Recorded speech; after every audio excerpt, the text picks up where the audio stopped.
Hello and welcome to Chronic Boss Unfiltered. I'm your host, Lilly Stairs, and today I am joined by the phenomenal Priyanka Jain. She is the co-founder and CEO of Evvy, the company that is revolutionizing vaginal health through science and data.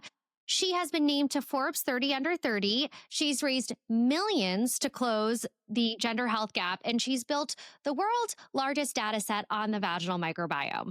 Priyanka's drive for this work comes from her own frustrating experiences being dismissed in the doctor's office, something that many of us can relate to here at Chronic Boss. So, Priyanka, thank you so much for being here with us today. Oh my gosh, thank you. That was far too kind of an introduction. I'm so excited to be here. I'm so excited. And I have to, so typically what I would do with an episode is I would pass it over to you initially to just talk a little bit more about you and your background, but I'm actually going to flip it a little bit today. And I'm going to get personal for a moment to talk about why I really wanted you to be here and for us to have this conversation on vaginal health. I have really personally struggled with vaginal health and bladder health, which we know a lot of those are interconnected. About 15 years ago, I started experiencing recurrent UTIs after sex, and it required me to take a prophylactic antibiotic every time I was having sex so that I wouldn't get a UTI.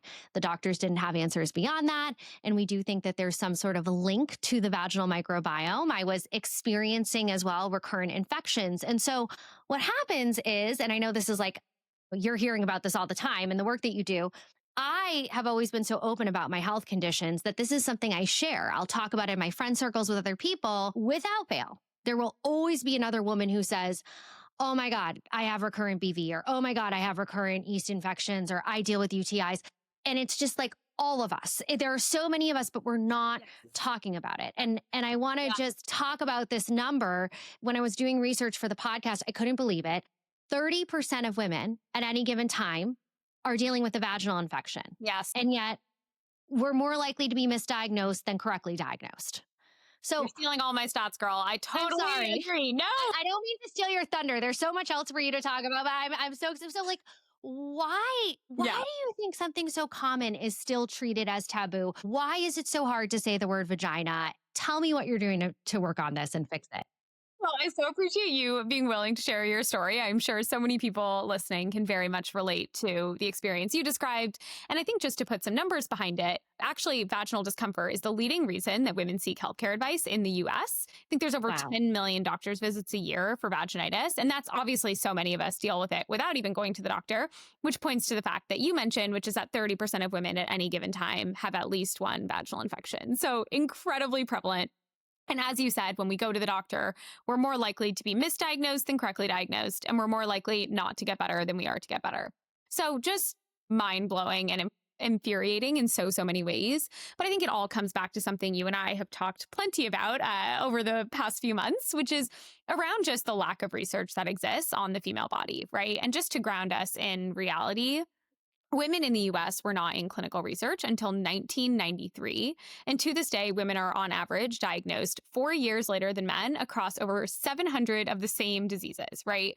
And what that really points to is just this massive misunderstanding of what health and disease look like when the person you're talking about has a female body, right? We've essentially studied middle-aged, mid-sized white men, figured out what was predictive of health and disease in that population, and then made the ranges smaller, assumed women were small men, and assumed we had healthcare for women, right? And I think as you and I know, as well as your amazing community, that is not the case. And there are so many unique challenges that women face, and frankly, a lot of the same challenges where our bodies are just giving off different signals, right?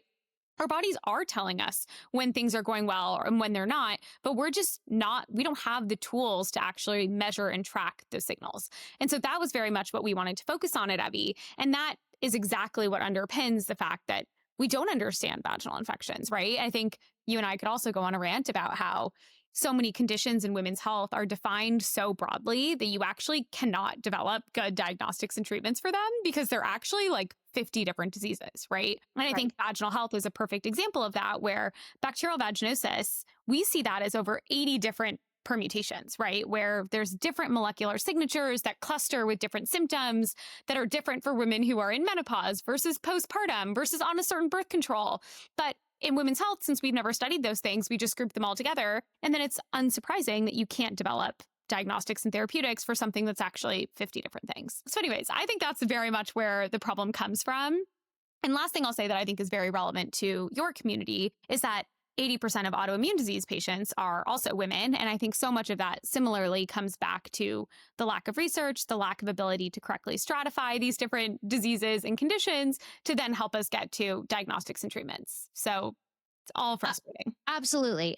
And this is anecdotal. I can't speak to this from a scientific perspective, but just in the conversations we have in our community, there is absolutely a high prevalence of women who are navigating vaginal health issues in addition to their autoimmune disease. And does that connect back to medicine? Does that connect back to the inflammation in their body? What is that related to? We don't know. We don't have the answers, but it is just another thing on their list that they are managing.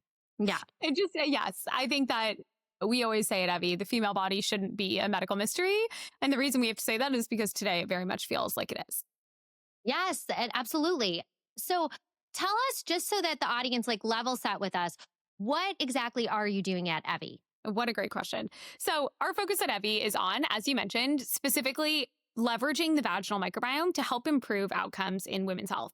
We see the vaginal microbiome as one of those highly useful but highly under-leveraged biomarkers when it comes to health and disease in women. And basically, our platform today has two key components. One is that we have the vaginal health test, which is the first time that patients and doctors can get a test that actually helps you figure out what's going on. Instead of pointing to one or two bacteria or smelling swabs or counting shapes under the microscope, all of which are literally the standard of care for the number one reason women go to the doctor.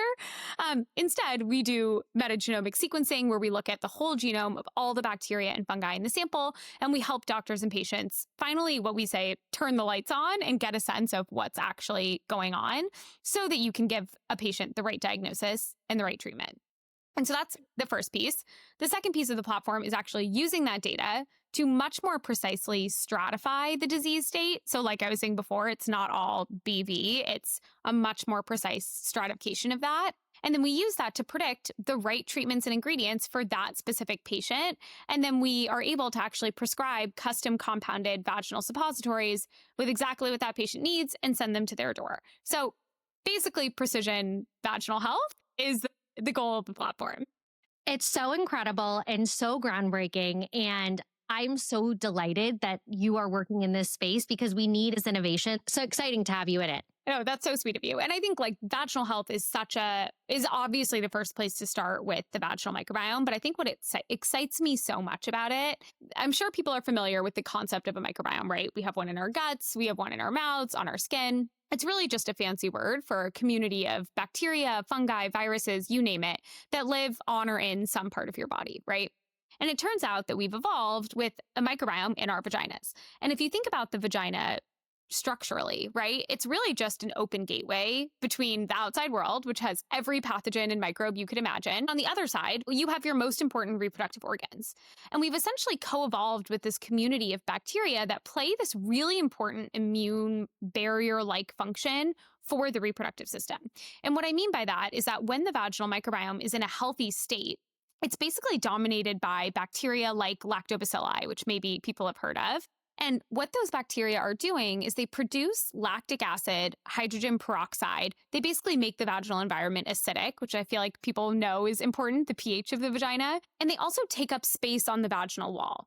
And that way, when pathogens or bad bacteria get into the vagina, they simply cannot survive. It's too acidic, there's no space for them. And so it actually keeps them out of the vaginal environment. But when the vaginal microbiome breaks down, because God forbid you have sex with someone new, you sit in your swimsuit for too long, you have a long period, all of those things can increase the pH of the vagina. And when that happens, those bad guys start to replicate, right? And they start to make a home for themselves. They start to push out the good guys. And that's when we go to the doctor with these symptoms and infections. But what we're not thinking about is the fact that we've also now lost that barrier for the rest of the reproductive system, right? And now those bad guys can go up. They can cause inflammation and infection in the rest of the reproductive tract. And what you see is much higher rates of everything from infertility to IVF failure to preterm birth to miscarriage to cervical cancer progression to STI acquisition to endometriosis relapse. I mean, you name it. And it's because we're not thinking about the fact that we need to have that barrier in place to protect the rest of the system. And so we're trying to use this data not only to help people with these symptoms, but also to actually proactively manage so many other conditions in women's health. I'm so amazed at the way you're able to break that down. And it's just so important. So many people do not understand that we even have a vaginal microbiome. And so I'm so Totally. thrilled that we're bringing awareness to this today. Okay, so now that we've covered the vaginal microbiome, and we will be going back there, I want to talk a little bit about how you got here. So, at the Chronic Boss Summit last year, you talked about your own experience being a patient of the healthcare system one too many times, was, I believe, the way you put it. So, tell me more about your experience with chronic conditions. Yes, absolutely. So I'll start by saying that I have had a variety of different kind of like autoimmune issues throughout my life. It was probably in 2020. So it was right before I left my job to start Evvy, where I was dealing with like really extreme symptoms, right? And I mean, I'll share on this podcast, I had lost half my hair. It was very distressing, obviously, emotionally. There's a lot of identity tied up in that. And anyways, it was brutal. And I had gone to every doctor you could imagine. I had done every test you could imagine. I live in New York. I went to everyone on earth. And I remember drawing like 30 tubes of blood. And my doctor called me and was like, "You have the most perfect results I've seen in a year." And I was like, how in the world can every biomarker that you're tracking tell you that I'm doing amazing? And you look at me and like, clearly something is so wrong. And what that screamed to me was like, okay, whatever you're measuring is clearly not predictive of whatever's going on in my body because something is extremely wrong. You've tried everything to measure it and you can't measure it. And I think it was just this incredible frustration of like, it doesn't matter what specialist you go to. It doesn't matter, even if the doctor listens to you and believes you and can see you and see the problem, like they just did not have the tools to help me get better. And I think I started doing my own research and I was just, struck by communities like what the community you've built, right? Of just how many women it felt like we could not get answers at the doctor's office. And as I did more research, that was when I found out that women weren't in clinical research in the US until 1993 and that we are diagnosed so much later and that all of the paradigms of medicine are based on men. And I was like, oh, one, this is not a me problem. So like, thank God. And two, I was like, wow, this is so horribly depressing, but also there is an opportunity, right? There is an opportunity to focus on data that's specific to women and the biomarkers that are unique to us. Because, oh, wow, imagine what we could do if we did focus on those things, right? What if we could better diagnose disease in women? What if we could better treat women? What if we could actually predict risk before things happened, right? And so I think a story probably very similar to so many people in your community of just feeling so frustrated by the inability to get answers. And while I wanted support, I wanted community, I wanted to be listened to, I also fundamentally just wanted diagnostics and treatments that worked. And I felt like there was no way to get there without doing the basic research. Yeah, it's incredible. So your personal experience was a tipping point for you starting Evvy. 100%. Yes. It was like, okay, I can't sit in my job anymore. And I was working at an AI company. My background was in data. And I was sitting there being like, how can we predict everything, measure everything in this world? I mean, especially today in 2025, all anyone wants to talk about is AI. And I'm like, okay, well, how is that going to work if we have no data on women? Tell me what the plan is. Yes. And so what was your decision? You touched on this a little bit, but why the vagina? Why did you Yeah. start there? I mean, it's a great question. I mean, I laugh. I'm like, now all I think about is the vaginal microbiome. But back then, 5 years ago, maybe even more than that now, I had left my job with the hypothesis that there were these underleveraged female biomarkers, right? This idea that like we weren't paying attention to them, but they actually were really predictive. And I was interviewing tons of scientists, doctors, patients, trying to figure out kind of what was at the trifecta of patient need, doctors looking for better solutions, and where there were promising things kind of sitting in the research. And honestly, I could not escape the vaginal microbiome. It was like, from a patient perspective, always in the top 3 most frustrating experiences that they have in the healthcare system. Doctors were all like, we have no idea how to manage these conditions. None of the tools work. Like, please help me, which I feel like is rare in healthcare to have that response from the healthcare system. And then the research was mind blowing. I mean, now I look at the study and I understand the flaws that it has in it. But when I read it 5 years ago, there was basically a study on like 35 women looking at using the vaginal microbiome to predict whether or not a cycle of IVF would succeed. And for anyone who doesn't know, IVF cycles on average succeed like 30% of the time. Like which is crazy because they're $15,000. And I read this study that said that just looking at the vaginal microbiome, not taking into account age, number of past cycles, anything else, they could predict whether the cycle could succeed with 94% accuracy. And I was literally like, in what world are we not using that data? And then I put together like, oh, this is also the cause of the number one reason women go to the doctor, and also plays this huge role in preterm birth, and is also the leading symptom of menopause. And I was just sitting there like, how? I remember having to be like, am I sure I'm not missing something? Like, why? How could nobody have already done this, right? We've seen a proliferation of gut microbiome tests and human genome tests. And I was like, is there something I'm missing? And then I was like, I guess that nobody had raised money for a for a company to do that for the vagina. So it was just truly white space. Oh my God. You are like the Nancy Drew of the vaginal microbiome. I love it. That's unbelievable. Okay. So that study, only 35 women. Yes. Let's talk about the fact that you've now developed the largest data set that exists on the vaginal microbiome. Yes, which is obviously, I mean, if you can't tell from the conversation to date, I'm such a data nerd. I'm so excited to finally have data on female bodies. But we today work with over 75,000 patients, over 2,000 doctors across the country. And when people use our platform, one of the first things we ask is if they are interested in opting into research. And what we see is that over 98% of our patients actively consent to research, which I think is just mind-blowing. And so what that means is that now we can finally study these biomarkers in the vaginal microbiome that, I mean, let's just say the government's not funding that research today, right? No. Nobody's looking at, can we identify biomarkers for preterm birth or biomarkers for endometriosis diagnostics or PCOS diagnostics? And one of the things that I love so much about our community is that I literally get emails every day from patients saying, what else can I tell you so that my daughter, my sister doesn't have to go through what I did? And I think it's so powerful and speaks to the community you've built around like the people who want the system to change the most are the patients. They are the women. And when you actually give them the power to contribute, you're like, we are going to change this industry faster than it was ever going to change in any other way. And it's only thanks to the patients who actually came to Evvy themselves. Yeah, they came and they show up. And we're going to talk about that in a minute too, this incredible community you've built. I would like to know on the data front, to what extent you can share, because I'm sure you've got all kinds of different trials and studies going on.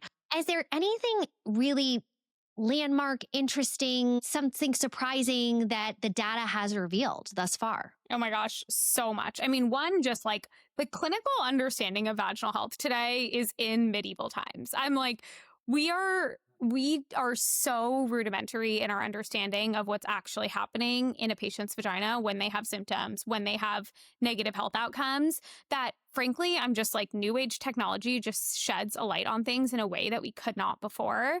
And yeah, basically all that to say, like, the current way that we understand what bacterial vagina is, why it happens, how it's different in different people, like the whole concept of BV in my mind has been completely changed once you actually see the data across these tens of thousands of patients. So that's definitely one. And then two, I think honestly, I am pleasantly surprised at how predictive vaginal microbiome markers alone can be of different women's health conditions. So whether is a woman in menopause or not, is a woman likely to have an endometriosis diagnosis or a PCOS diagnosis or an infertility diagnosis?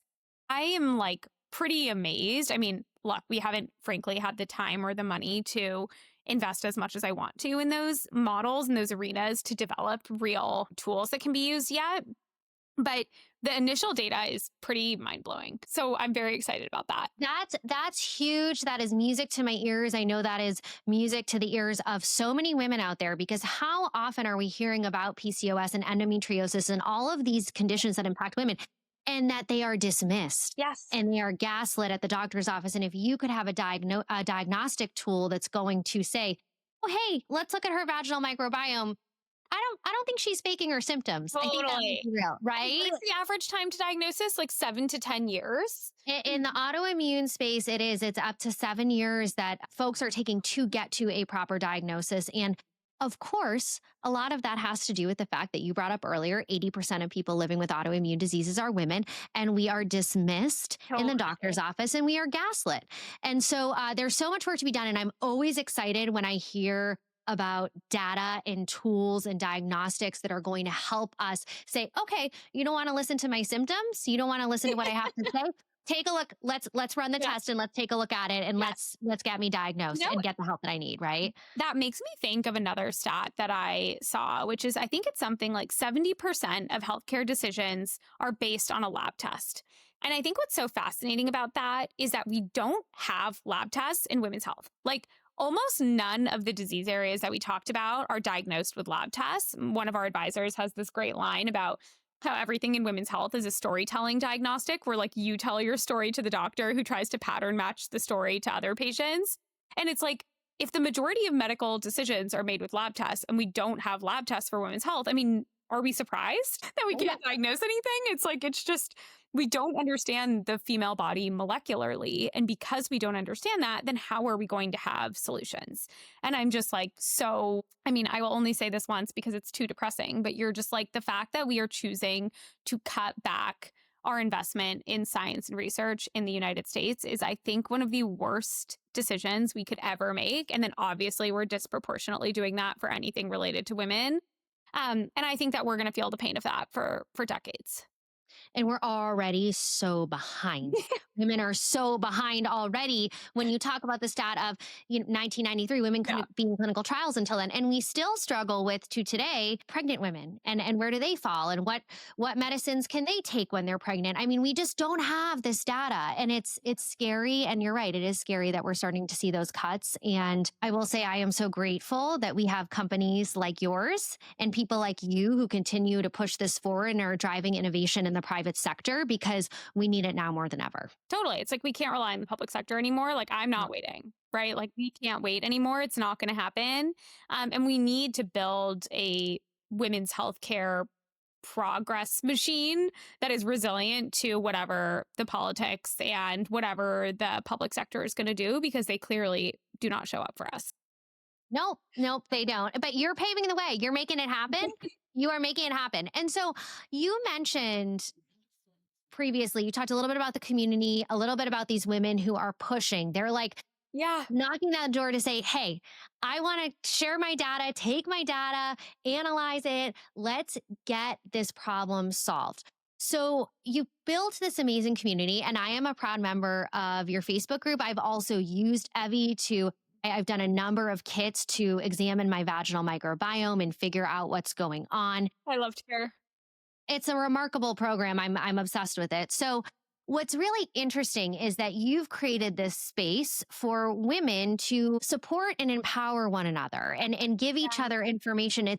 It's no gatekeeping. It's like, okay, I'm struggling with this. What have you done when you've been in this scenario? But what you can also see is that there is this extreme mental toll, which I can relate to because the toll that I went through when I was trying to deal with all of my recurrent UTIs and vaginal infections, it messed with my head. I was so devastated by it. And you see that in this group that Yeah. you've created. It's ruining their mental health. Tell me what you've learned from this community. What are you Yeah. seeing? What are they talking about? What are they sharing? Where are the greatest challenges? Oh, such a big question. I mean, I think that fundamentally what you said it well, actually. It's like vaginal health is mental health, right? Like when Mm, people's vaginal health is suffering, I think what you see is it plays such a large role in one, your own self-esteem, your willingness to go to work, your willingness to engage with the world, your willingness to go on a date or to have sex with your partner or whatever it is. It plays, and those things like they really take a toll on you and what you feel like you can do in the world. And I think it's so heartbreaking. I mean, the stories of women whose husbands have left them, or, I mean, it's just like, it's unbelievably just distressing how much vaginal health affects mental health. And then when you think about what women are given at the doctor's office, you're like, I mean, this is just, it's abysmal. they So, don't have answers. And even doctors, again, when I was going through this process, I many times felt that I was educating all of the doctors that I was seeing. I said, yes. oh, well, I've tried this supplement and I'm doing this because I've heard that this works well. And they said, oh, that's interesting. I've never heard about that. Right. Which you're like, look, to it's not their fault that we don't teach these things in medical school, that guess who educates them constantly? Pharma companies and diagnostic companies Mhm. that come knocking on their door saying, use my product. And guess what those companies aren't investing in? Vaginal health. And so we just don't have the infrastructure for our doctors to be well educated on these things. I mean, frankly, like the research on the vaginal microbiome isn't that old, right? So if you went to medical school 30 years ago, chances are the words vaginal microbiome had never been put together before. It's like anyways, all that to say, I think that the experience when you go to the doctor is even more distressing for so many of these patients that are already distressed. I think that two things. One, I think that patients, the way that they show up for each other and support each other and share their knowledge, and anytime something works, the support the cheering they get from the community, the willingness to share. I mean, you see this in your community. It's like, I think that is just so amazing and Mhm. speaks to just volumes about the kindness and the like wanting to share and be connected in that way, which I think is just phenomenal. And then two is like, women are wise. So many of these patients have actually found things that worked, and their doctors keep telling them, that doesn't work. The research says that doesn't work. And one of the things that drives me literally insane is the way that the entire scientific and medical community conflate the idea that the research has shown it doesn't work versus we haven't studied it. And almost everything in vaginal health is in the latter category, meaning we haven't studied it. But what doctors say to patients is it doesn't work. There's no data to say it works. But then what you're seeing is in these communities, these women are saying, no, no, no, this worked for me. And this test found this thing, and this, when I did this, it worked. And what I love about Evvy is the fact that we can finally put data and studies behind the things that women in these communities have been saying for so long, so that finally we can be like, no, no, no, we actually have 10,000 patients who have done that and shown that it works. And now we don't have to say anymore, there's no research on that. And so I think those are the two parts of the community that get me extremely excited. It's really exciting. And what a beautiful concept that you have all of these women who are empowering one another to Yes. get answers.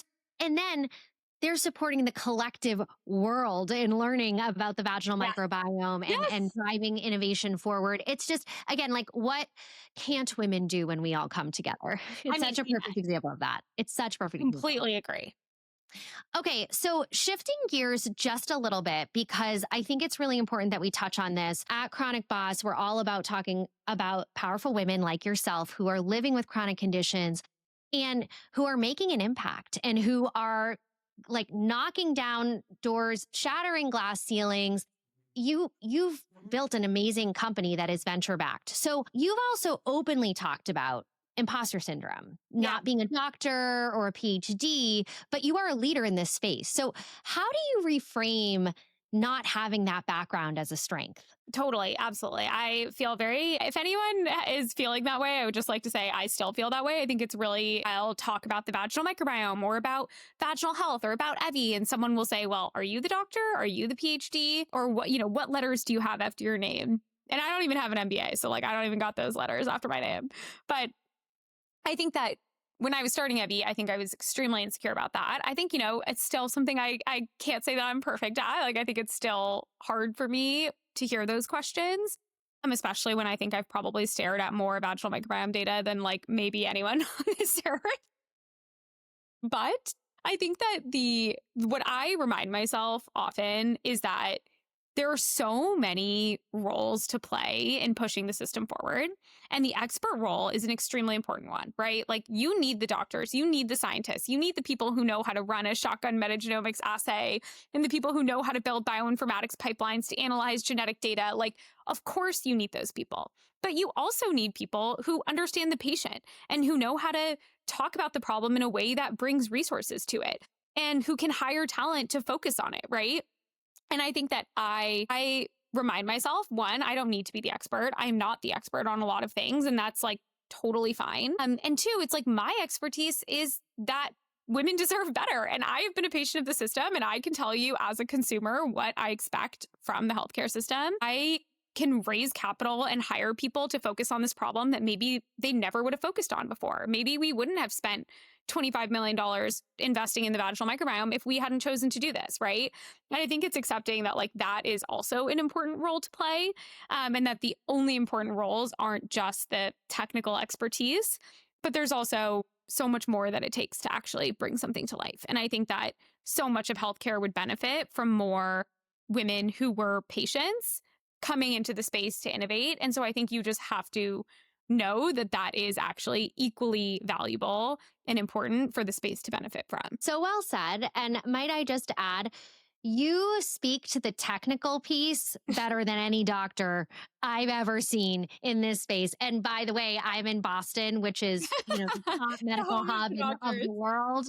And you've got it. So maybe you don't have the letters after your name, but I'm not big on that. I'm not big on having to have letters after your name. We grow and we learn through experience. And I Totally. love the way that you framed that up. Everyone has something to offer.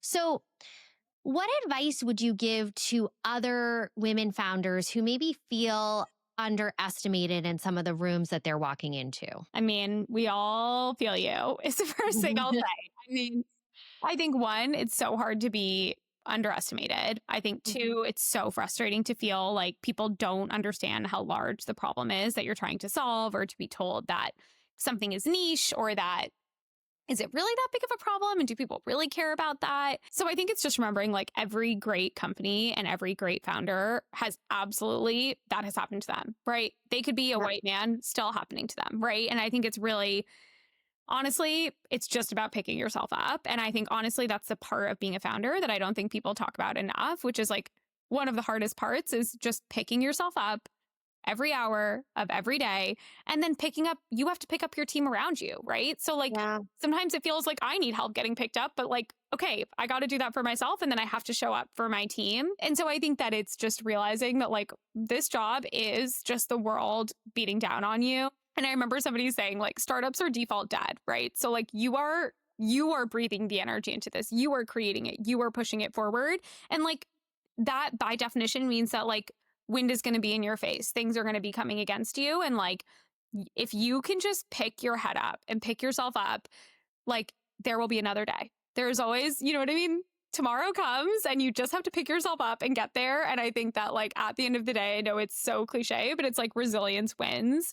And I think that like no one who looks successful is not being punched in the face 100 times a day. And it's just about how many times could they pick themselves up to get to the next challenge. Resilience. Ugh, a keyword that we use a lot in Chronic Boss, because anyone who's faced living with a chronic condition, Yes. to survive, you really have to develop a resilience, right? Yeah. And so that I actually think that that's what makes people living with chronic conditions great entrepreneurs and founders, is that resilience that you've developed over the years. I love that. I think that is so true. I think that like that is probably where a lot of my resilience came from. It's like you did not ask for this, right? Like we did not ask to be handed a condition that makes us have to like go to therapy for things that like I don't feel like we should have to deal with. And it's like, okay, if we can do that, then we should believe that we can do other hard things too. Yes. Okay. So how do you balance, as someone who's managing health, managing chronic conditions, managing being a founder? How do you find that balance? How are you taking care of yourself while running this very successful startup? I mean, we're not very successful yet. We are on our way. In my heart, you are very successful. That is very kind of you. Look, I will not say I'm perfect. I always laugh. I'm like, the people who run healthcare companies are always the worst patients. The things I will say, I think that you have to choose what really matters to you and then prioritize those things, right? For me, those things are sleep. I'm a huge sleeper. My Aura ring, I love to sleep. I know if I don't sleep, I don't feel good. So like I prioritize that. I go to bed by 9:30 p.m. Like that's important to me. Two is exercise. Like I wake up early and I exercise. I think it makes me much more clear-headed. It makes me a better boss. Like I've taken out my energy somewhere else every morning, which I think is great. And then three is people. Like my friends always say, like, we forget that you run a company. Like I really try to be a part of my friends' lives, prioritize my family. And I think those are the three things that really kind of fill my cup and then give me the space to give so much to Evvy. But like, yeah, I still got to go to the doctor and I need to remember to like order my medications. And I'm sure anyone else on autoimmune journey, it's like so hard to get your medications. And sometimes I'm like, oh my God, I'm calling the pharmacy to call my specialist doctor and it feels like its own full-time job. And I feel like I'm lucky that my mom texts me once a week being like, did you follow up on your health stuff this week? Are you sure you're taking care of that? Because I think it can be hard to remember to prioritize, but it's also like, if you go back to what I said earlier, which is like, our job is to pick ourselves up and pick our team up. If we aren't taking care of ourselves, then we can't do that, right? And the company can't survive. I'm obsessed with that answer. That is what everyone should be doing. We're twinning in some ways on that answer. I'm also big on sleep. I'm obsessed with sleep. My fiance, our first date was at 7:30 on a Monday. He booked it for 7:30 and I was like, this is so late. I need my sleep. And he's learned 7:30 on a weekday? Isn't that terrible? Wow. He's lucky that you went. He didn't want to buy me dinner because you don't know if you're gonna really like the person, so you just want to have drinks. And 7:30 is painful. I remember I was dragging myself to this date. Now he knows that I love an early bird special, like 5 o'clock dinner, obsessed, in bed by 10, love it. Go get a drink after. Also, Anyway, the amount more you recover in your sleep if you eat dinner earlier. That was one of my biggest learnings for my Aura ring, which is like, wow, I need to leave the office, eat dinner early, and finish work from home because my sleep is 5 times more productive. Yes, sleep is everything. And if you can't be doing things too late, that's why I also work out in the morning so I don't like get myself all riled up and excited and not able to sleep. So yes, and this is becoming an ad for Aura Ring, but I'm also big on Aura. We'll take your sponsor or sponsorship, Aura. Totally. Truly. Okay. Great advice. I think that's something that honestly, anyone, whether you're living with a chronic condition or not, all of those are just something that we should do to stay balanced and stay healthy. Okay. So as we think about Evvy, creating community, how important do you think that this connection and this solidarity is in changing women's health outcomes? You mean between patients and between everyone, between all of us? Yeah. I mean, I think that's it, right? Because at the end of the day, like, first of all, again, to pick yourself up, like you need community, you need solidarity, you need to feel like you're not alone. I think community is a huge reason that I have been successful myself. I think it's a huge reason that Evvy has been successful as a company. And I think that like, this is cliche also, but like our voices are so much louder together. And I think it's really hard to, like when we were starting Evvy, there were absolutely doctors who were like, we don't need this. Women are fine. The standard of care works. You're going to make women hysterical if you give them this information. Like you name it, we heard it. But now it's like a lot harder to say that when we work with almost 100,000 patients, right? It's a lot because I wouldn't have 100,000 patients if the system was working, right? And so I think that just remembering like you pursuing better health for yourself and not, letting the system tell you it's okay, that actually is pushing the system forward. Because like you can vote with your dollars and with your time and with your voice. And the more people we have doing that, the more we can build a system that actually works for us. Yes. And you've done an amazing job, not only creating community, but partnering with other organizations who are making an impact, like Society for Women's Health Research and some of the other women's health startups. You have I want to make sure I get this right, Closing the Gender Health Gap Research Day. So on June 10th, every year, we basically made up a holiday. A really fun marketing tactic. It's called Equal Research Day. Our concept was basically like equal pay day, but for the gender health gap that exists in medical research. And June 10th is the anniversary of when the NIH passed the Revitalization Act in 1993, which was the first time that women were required in research. And so we celebrate that every year as thank God that happened, but also there's so much more to do. And that holiday, we raise money for a variety of different organizations. The Foundation for Women's Health Research, they actually directly fund women's health research through some really exciting grants. WHAM, which helps fund a lot of reports that show the impact of investing in women's health. And then the Society for Women's Health Research, which is the original. They really advocate for women's health funding at the federal level. So we love being able to support them. We love them. And shout out to Katie Schubert at Society for Women's Health Research. Adore her. And so, okay, we definitely want everyone to be getting involved in Equal Research Day. What do you think? What's your advice to listeners on how they can break the silence about vaginal health, just even in their own circles? Yeah, totally. I mean, I think just as you probably encourage people to do about all of their conditions, I think just talking about it without being like ashamed, right? I think you and I are doing that right now. you can say the word vagina, you can say bacterial vaginosis. I mean, I can't tell you how many women I talk to who have never heard of bacterial vaginosis, but they've had it, but they didn't. But because the symptoms are odor and these things that they're so ashamed of, they've never put two and two together that, like, oh, that was a healthcare problem that I should have dealt with, right? I remember one of Mhm. our advisors saying, we got to get doctors to say vagina with the same comfort level that they say elbow. And she was talking about doctors, so let alone people, right? And I think that we can normalize these conditions when we talk about them like healthcare conditions, which is what they are, and stop letting the system tell us that things are in our head. Isn't that crazy that even doctors can't say vagina? Yes.